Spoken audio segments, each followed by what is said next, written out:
राज्य की समृद्धि बढ़ाने वाले समृद्धि महामार्ग के पहले चरण का उद्घाटन रविवार को प्रधानमंत्री नरेंद्र मोदी ने किया। इस महामार्ग से नागपुर से मुंबई की दूरी महज 701 किलोमीटर होगी। पहले चरण में नागपुर से शिरडी तक सार्वजनिक यातायात के लिए खोल दिया गया है। इस अवसर पर राज्यपाल भगत सिंह कोश्यारी, मुख्यमंत्री एकनाथ शिंदे, उप मुख्यमंत्री देवेंद्र फडणवीस, केंद्रीय मंत्री नितिन गडकरी, केंद्रीय मंत्री राव साहेब दानवे, भाजपा के प्रदेश अध्यक्ष चंद्रशेखर बावनकुले मौजूद थे। राज्य के राजधानी मुंबई को उपराजधानी नागपुर से सड़क मार्ग से जोड़ने के लिए तत्कालीन मुख्यमंत्री देवेंद्र फडणवीस की संकल्पना से समृद्धि महामार्ग के निर्माण की नींव 2018 में रखी गई थी। तब राज्य में देवेंद्र फडणवीस मुख्यमंत्री और एकनाथ शिंदे शहरी विकास मंत्री थे। महज 4 साल में ही इस महामार्ग के पहले चरण का निर्माण पूरा कर इसे जनता के आवागमन के लिए खोल दिया गया है। रविवार को जब इस महामार्ग का उद्घाटन किया गया तब एकनाथ शिंदे राज्य के मुख्यमंत्री हैं और देवेंद्र फडणवीस उप मुख्यमंत्री। दोनों नेताओं ने जिस कार्य की शुरुआत की उसका उद्घाटन भी उनके मंत्री रहते हुए किया जाना इन दोनों नेताओं के लिए गर्व की बात है। नागपुर से मुंबई तक समृद्धि महामार्ग 14 जिलों को जोड़ेगा, जबकि इसकी कुल लंबाई 701 किलोमीटर है। समृद्धि हाईवे की लंबाई जितनी अनोखी है, नागपुर में इसकी शुरुआत भी उतनी ही अद्भुत है। 55,000 करोड़ के भारी भरकम बजट वाला यह महामार्ग अब नागपुर से शिरडी तक के लिए खोल दिया गया है। समृद्धि महामार्ग पर ही राज्य का सबसे बड़ा चौक है। नागपुर में जहां से समृद्धि महामार्ग शुरू होता है, वहां इस मार्ग पर यात्रियों के स्वागत के लिए 0 पॉइंट चौराहा तैयार किया गया है। ये चौराहा 18 एकड़ क्षेत्र में फैला हुआ है। महाराष्ट्र के लिए महत्वाकांक्षी समृद्धि महामार्ग का प्रधानमंत्री नरेंद्र मोदी ने लोकार्पण किया।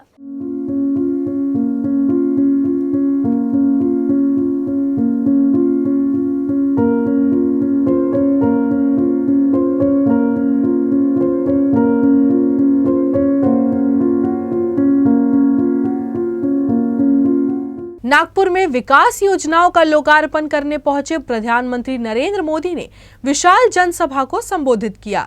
इस दौरान उन्होंने गणपति बप्पा का वंदन करते हुए मराठी में अपने भाषण की शुरुआत करी और राज्य में शिंदे फडणवीस सरकार की सराहना करते हुए विपक्ष पर जमकर निशाना साधा। प्रधानमंत्री ने कहा कि वोट पाने के लिए हमारे देश के कुछ नेता आमदनी अट्ठन्नी खर्चा रुपया वाली योजना चलाकर देश को खोखला कर रहे हैं। आज भारत के हर युवा से आग्रह करूंगा, हर टैक्स पेयर से आग्रह करूंगा, ऐसे स्वार्थी राजनीतिक दलों को, ऐसे स्वार्थी राजनीतिक नेताओं को एक्सपोज करिए। आमदनी अट्ठन्नी खर्चा रुपया, ये वाली कुनीति लेकर के जो राजनीतिक दल चल रहे हैं, वे इस देश को भीतर से खोखला कर देंगे। दुनिया के कई देशों में हमने आमदनी अट्ठन्नी खर्चा रुपया, ये ऐसी कुनीति की वजह से पूरी अर्थव्यवस्था को तबाह होते देखा है। हमें मिलकर भारत को ऐसी कुनीति से बचाना है। हमें याद रखना है, एक और आमदनी अट्ठन्नी खर्चा रुपया, ये वाली दिशा है कुनीति और सिर्फ स्वार्थ है। वहीं दूसरी ओर देशहित और समर्पण भाव है, स्थायी विकास, स्थायी समाधान का प्रयास है। आज भारत के युवाओं के पास जो अवसर आया है, वो हम ऐसे ही जाने नहीं दे सकते। और मुझे खुशी है कि आज देश में स्थायी विकास और स्थायी समाधान को सामान्य मानवी का भी जबरदस्त समर्थन मिल रहा है। अभी पिछले सप्ताह गुजरात में जो चुनाव के नतीजे आए वो स्थायी विकास और स्थायी समाधान की आर्थिक नीति, विकास की रणनीति का परिणाम है। मैं शॉर्टकट अपनाने वाले ऐसे राजनेताओं को भी विनम्रतापूर्वक आदरपूर्वक कहूंगा कि स्थायी विकास के विजन को समझिए, उसके महत्व को समझिए, आज देश के लिए उसकी कितनी जरूरत है उसको समझिए। शॉर्टकट के बजाय स्थायी विकास करके भी आप चुनाव जीत सकते हैं, बार बार चुनाव जीत सकते हैं। ऐसे दलों को मैं कहना चाहता हूं, आपको डरने की जरूरत नहीं है। मुझे विश्वास है जब आप देश हित को सर्वोपरि रखेंगे तो शॉर्टकट की राजनीति का रास्ता भी जरूर त्याग करेंगे।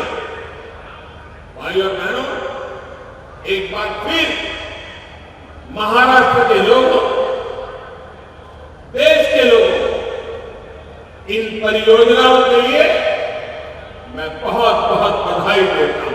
मुख्यमंत्री एकनाथ शिंदे ने समृद्धि महामार्ग को महाराष्ट्र के विकास में नई लाइफलाइन बताया। अपने संबोधन के दौरान उन्होंने इस परियोजना को साकार करने में केंद्र सरकार के सहयोग की सराहना करते हुए कहा कि इस परियोजना में कई बाधाएं आई, लेकिन सभी मुश्किलों से निपटते हुए इसे पूरा किया गया। जीव जो है उनका लाइफ डिस्टर्ब न हो, उनको जंगल का फील आवे, इसके लिए कोई कसर हमने छोड़ी नहीं। सभी लोगों का ध्यान रखते हुए ये समृद्धि महामार्ग आज इस कगार पर पहुंचा है। शिरडी तक हुआ है, आगे 1 साल के अंदर 8-10 महीने में मुंबई तक ये समृद्धि महामार्ग पहुंचेगा। एक सिर्फ हाईवे नहीं है, एक गेम चेंजर प्रकल्प है। ये हमारे महाराष्ट्र की समृद्धि जो हाईवे है, ये महाराष्ट्र की भाग्य रेखा बदलने वाला ये समृद्ध हाईवे कहलाएगा और ये एक महाराष्ट्र की नई लाइफलाइन कहलाएगा। ये आज इसके सिर्फ हाईवे नहीं, इसके दोनों तरफ में कई हम नवनगर बनाना चाहते हैं और वहां कई इंडस्ट्री आएगी, वहां पर इंडस्ट्रियल हब होगा, एजुकेशन हब होगा, आईटी हब होगा, प्रोसेसिंग यूनिट आएंगे, लॉजिस्टिक हब होगा और ये पूरी तरह लाखों लोगों को रोजगार देने वाला समृद्धि हाईवे कहलाएगा। उप मुख्यमंत्री देवेंद्र फडणवीस ने समृद्धि महामार्ग के लिए प्रधानमंत्री का आभार माना। उन्होंने कहा कि समृद्धि महामार्ग का काम प्रधानमंत्री की वजह से पूरा हो पाया। हिंदू हृदय सम्राट बाला साहेब ठाकरे समृद्धि महामार्ग का उद्घाटन केवल और केवल आपके हाथों से होना चाहिए। 20 साल पहले यह सपना देखा था, पर आप नहीं होते तो ये केवल सपना रहता, ये कभी पूरा नहीं हो सकता था। आपने ताकत दी, आपने हिम्मत दी, आपने हौसला दिया और आपने जिम्मेवारी दी, तो ये समृद्धि महामार्ग हम लोग यहां पर कर पाए। बहुत कम लोगों को उस समय यकीन था कि इस प्रकार का रास्ता बन सकता है, लेकिन एक व्यक्ति था जो पहले दिन से मुझ पर यकीन रखकर इस पर काम कर रहा था और उस व्यक्ति का नाम है उस समय के मेरे मंत्रिमंडल के मंत्री और आज के मेरे मुख्यमंत्री एकनाथ शिंदे जी, जो पहले दिन से रास्ते पर उतरकर इस सारे मार्ग के लिए काम करते रहे। हमने सारे जनप्रतिनिधियों को, सारे पार्टियों को एकत्रित किया, सारे पत्रकारों को, एडिटर्स को एकत्रित किया, उनके सामने हमने इस संकल्पना को रखा, उनके जितने सवाल थे सवालों का जवाब दिया और उसके बाद हमने इसकी शुरुआत की। सबसे पहले भूमि अधिग्रहण एक बहुत महत्वपूर्ण विषय था, उसके लिए काफी राशि चाहिए थी, कोई बैंक देने को तैयार नहीं थी। प्रधानमंत्री जी, हमारे महाराष्ट्र सरकार के कुछ बेटे ऐसे हैं जिनके पास बहुत पैसा है, MMRDA है, MIDC है, सिडको है, तो हमने उनको कहा कि सारा पैसा बंबई में कमा के बंबई में मत लगाइए, अब ये पैसा विदर्भ, मराठवाड़ा और उत्तर महाराष्ट्र को भी लगाइए। हमने उनसे पैसा उधार लिया और सारी जमीन का अधिग्रहण किया। केवल मात्र 9 महीने में 700 किलोमीटर के जमीन का हमने अधिग्रहण किया, एक भी लिटिगेशन नहीं हुई। और मैं ये बताना मेरा फर्ज मानता हूं, हमारे एकनाथ शिंदे जी ने स्वयं जाकर वहां पर सिग्नेचर की, क्योंकि उस समय के उनके नेता गांव में जाकर विरोध करते थे। उन्होंने गांव में जाकर सभा ली और कहा 1 इंच भी जमीन मत दीजिए। 15 दिन में उस गांव की 1-1 इंच जमीन हमको लोगों ने दी और एकनाथ जी ने स्वयं जाकर वहां पर सिग्नेचर की और हमने पूरा समृद्धि महामार्ग का अधिग्रहण यहां पर किया। नागपुर मुंबई समृद्धि महामार्ग नागपुर समेत पूरे विदर्भ और उत्तर महाराष्ट्र के लिए वरदान है। रविवार को समृद्धि महामार्ग के पहले चरण के उद्घाटन से अमरावती में भी खुशी की लहरें हैं। धामणगांव तहसील के सावला फाटा आसे गांव में जोरदार जल्लोष किया गया। महाराष्ट्र को समृद्धि की ओर ले जाने वाले समृद्धि महामार्ग का उद्घाटन समारोह प्रधानमंत्री नरेंद्र मोदी, मुख्यमंत्री एकनाथ शिंदे, उप मुख्यमंत्री देवेंद्र फडणवीस की मौजूदगी में रविवार को नागपुर में संपन्न हुआ। अमरावती जिले के धामणगांव तहसील के सावला फाटा आसे गांव में विधायक प्रताप दादा अदसाद की परिकल्पना से इस कार्यक्रम का सीधा प्रसारण देखने के लिए डिजिटल स्क्रीन लगाई गई थी। इस दौरान अरुण अड़सड़, सांसद डॉक्टर अनिल बोंडे, सांसद रामदास तड़स, अमरावती जिला भाजपा अध्यक्ष निवेदिता चौधरी, पूर्व मंत्री प्रवीण पोटे, विधायक प्रताप अड़सड़, भाजपा प्रवक्ता शिवराय कुलकर्णी, भाजपा नेता तुषार भारतीय, पूर्व महापौर चेतन गावंडे समेत बड़ी संख्या में अधिकारी उपस्थित थे। समृद्धि महामार्ग का उद्घाटन होने के साथ ही खुशी जताते हुए जल्लोष किया गया।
पर्यटन विकास के लिए महत्वपूर्ण पर्यटन स्थलों में कार्यों को तत्काल पूर्ण करने के साथ ही चिखलधारा महोत्सव जैसी गतिविधियों को और अधिक प्रभावी ढंग से क्रियान्वित किया जाएगा। राज्य के कैबिनेट मंत्री मंगल प्रभात लोढ़ा ने कहा कि इसी प्रकार मेलघाट में होलिकोत्सव के महत्व को ध्यान में रखते हुए मार्च माह में 2 दिवसीय होली महोत्सव का आयोजन किया जाएगा। मंत्री लोढ़ा ने अमरावती में कौशल विकास, उद्यमिता एवं रोजगार विभाग तथा पर्यटन विभाग की बैठक कर विभिन्न कार्यों की समीक्षा की। आता काल आम्ही माझ्याकडे स्किल डिपार्टमेंट आहे आणि माझ्याकडे महिला बाल विकास आहे आणि टुरिझम डिपार्टमेंट आहे। सरकार लोकांच्याकडे यायच्यासाठी स्टेक होल्डर्सचे सर्व ठिकाणी कम्युनिकेशन चांगलं पाहिजे म्हणून आम्ही पूर्ण महाराष्ट्रामध्ये प्रत्येक जिल्ह्यामध्ये एक कमिटीचे गठन केला आहे। यामध्ये स्किलचे संबंधित स्किल कमिटीमध्ये स्किलचे संबंधित 10 ते 15 लोक तिथे राहणार आहे आणि ते सेम आपले जे टुरिझम कमिटी आहे त्यांचे पण येणार आहे। काल दोघे कमिटीची मीटिंग झाली, चांगली मीटिंग झाली, लोकांचा अतिशय चांगला प्रतिसाद होता आणि त्यामध्ये आम्ही 2-3 निर्णय घेतले। एक, या 11-12 मार्चला आम्ही ते चिखलधारामध्ये फगवा महोत्सव, ते आपले आदिवासी जनजाती बंधुवाचा चांगला अतिशय लोकप्रिय महोत्सव कार्यक्रम आहे होळीचा, ते आपण तिथे राबवणार आहे। त्यासाठी पर्यटन विभाग आणि कलेक्टर अमरावती दोघी मिळून ते सहायता करणार आहे। चांगला कार्यक्रम होईल। त्याशिवाय पुढच्या नोव्हेंबर-डिसेंबर मध्ये इथे मोठा आपण चिखलधारा महोत्सव करणार आहे। त्यासाठी आपले सर्वांची साथ पाहिजे। आपण सर्व ते चिखलदरा हे काय पूर्ण जे अमरावतीच्या आपला इलाका आहे ते रिलिजियस तुकडोजी महाराजाचं स्थान आहे. आपले अजून काय 3-4 धार्मिक स्थान आहे तिथे आणि ते मोठा किल्ला आहे, वाईल्ड लाईफ आहे. त्यासाठी आपण सपोर्ट केला तर ते लोकांना कळेल की इथे काय आहे. म्हणून मी आजची प्रेस कॉन्फरन्स आपली रिक्वेस्ट केली आहे. आपण 1000 करोड रुपयाच्या एस्टिमेशन तयार करून पूर्ण महाराष्ट्रामध्ये जे काही 512 सरकारी ITI आहे त्याच्या नूतनीकरणमध्ये त्याचे सिव्हिल वर्क होणार, स्वच्छतागृह नवीन होणार, व्हर्च्युअल क्लासरूम, कम्युनिकेशन सेंटर ते होणार, लॅबोरेटरी ते आपण जे विचारताय लॅबोरेटरीच्या पूर्ण ते अपग्रेडेशन होणार, जिम उभे करणार, कॅन्टीन उभे करणार, टीचर्स रूम उभे करणार, शिल्लक जागा असेल तर खेळण्याचे मैदान पण आपण तयार करू. एक पूर्णतः कायाकल्प महाराष्ट्राची सर्व 500 ITI होणार आहे. त्यामध्ये आपली अमरावतीची ITI पण सामील आहे. सर्व काम पूर्ण होईल, 3 महीन्याच्या आत सर्व काम शुरू होईल. अमरावती जिले में इन दिनों सरकारी कार्यालयों में शराब की बोतलें मिलने से सरकारी कार्यालय के अधिकारी और कर्मचारियों पर ही सवाल उठ रहे हैं. तहसील कार्यालय परिसर में शराब की बोतलें मिलने के बाद अब अमरावती के जिला परिषद कार्यालय के पास भी शराब की बोतलें मिली है. ग्रामीण इलाके में विकास के लिए जिला परिषद कार्यालय की भूमिका सबसे महत्वपूर्ण होती है. इस कार्यालय में वरिष्ठ अधिकारी समेत जनप्रतिनिधि भी आते हैं. इसके साथ ही ग्रामीणों को भी कभी कभी अपने काम के सिलसिले में यहाँ आना पड़ता है. ऐसे में यहाँ सुरक्षा की भी पूरी व्यवस्था है, लेकिन इसके बावजूद कार्यालय में शराब की बोतलें, पानी की बोतलें और नमकीन के पैकेट परिसर में इधर उधर फेंके हुए मिले हैं. सरकारी कार्यालय परिसर में इस तरह से बोतलें मिलने से अब सवाल यही है कि यहाँ नागरिक तो आकर मौज मस्ती और पार्टी करने से रहे. ऐसे में क्या यहाँ सरकारी कर्मी पार्टी करते हैं? अमरावती जिले के धामनगांव रेलवे तहसील में धामनगांव से मंगरूल दस्तगीर सड़क पूरी तरह से बदहाल हो चुकी है.